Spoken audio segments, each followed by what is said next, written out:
Thank you so much for giving of your time, talents, and treasure. What advice do you have for future generations regarding Black philanthropy? For the future generation, I think you have to look back historically, look back familially in your families, look at your neighbors, look at the people in your church, watch what they're doing, and ask questions. Mm-hmm. And for those of us who are older, we need to share what we've done, not to brag or boast about it, because it's not about that. But when African-based people are storytellers. Mm-hmm. We can tell our story and others will say, wow, I didn't realize.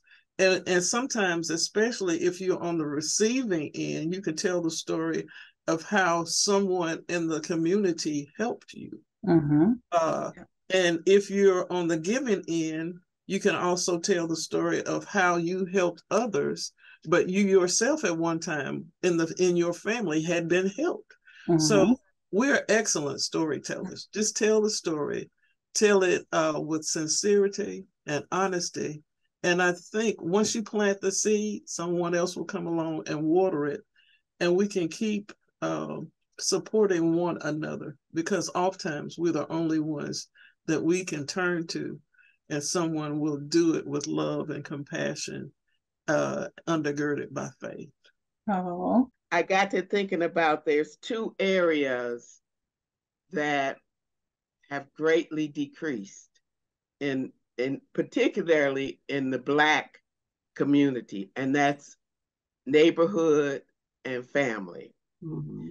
And I would suggest that people start working on those areas. And it's and I'm not necessarily talking about developing an organization, Mm-hmm. but just, sometimes we avoid our neighbor, Mm-hmm. and I'm guilty of that sometimes, but we need to reach out and get to know our neighbors. Once we start getting to know our neighbors, that's how the neighborhood starts to develop, because you get to know their kids or their grandkids and their needs. And so we need to start reaching out instead of isolating to ourselves, being afraid to reach out. They're just going to get up my business. No, uh, we need to reach out. We need to reach out in person, not on Facebook, but Mm-hmm. in person. Um, the other thing is, in looking at your questions, I started evaluating my own giving and what I did in that area. And I started realizing that I don't focus in on, I don't specifically focus in on Black philanthropy. Mm-hmm. I just, it's what I do, usually within what I do, I make sure I'm benefiting, the Black folks. In one organization that I support, a lot of my donations go to Africa, and I'm focusing in on that.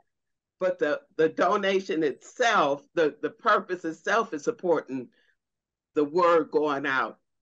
The children learned about the Lord Jesus Christ. Mm-hmm. But inside of that, I try and make sure I support Wayne County.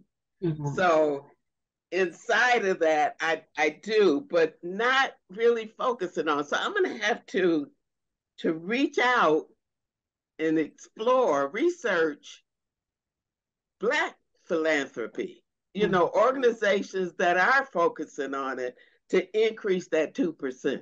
Mm-hmm. That's ooh, you know, that It, is tiny. it is. I mean, Yes. we're even in the minimal um, surveys with at least 15% of the population. Yeah. So that I got to focus in on that so that I can increase that. I somehow or another. Yeah.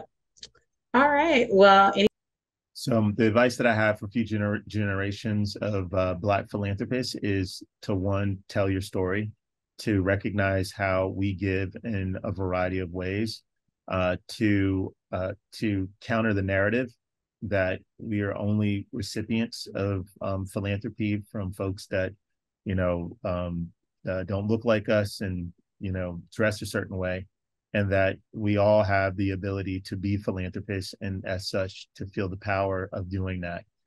But I do think the story of how we give is important, even though we all want to be humble, because there's such a strong narrative that says otherwise.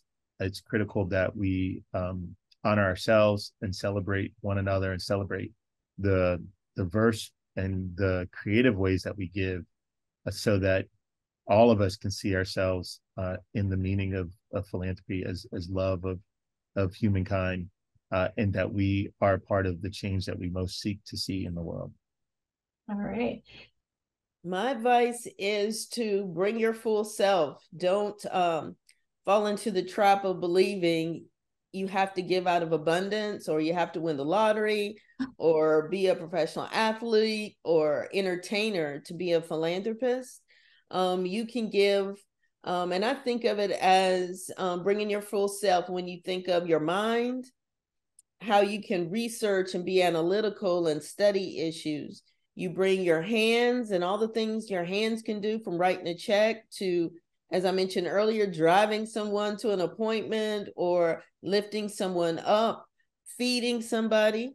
Mm-hmm. You can be a philanthropist with, what moves you, what stirs you, what do you love, and be drawn that way. And then just bring your full self based on your own personal experience with philanthropy, being a recipient or observing some opportunity or experience you gained through someone providing that opportunity. Think about that and pay it forward, give back, in bringing your mind, your hands, your heart, and your full self of who you are.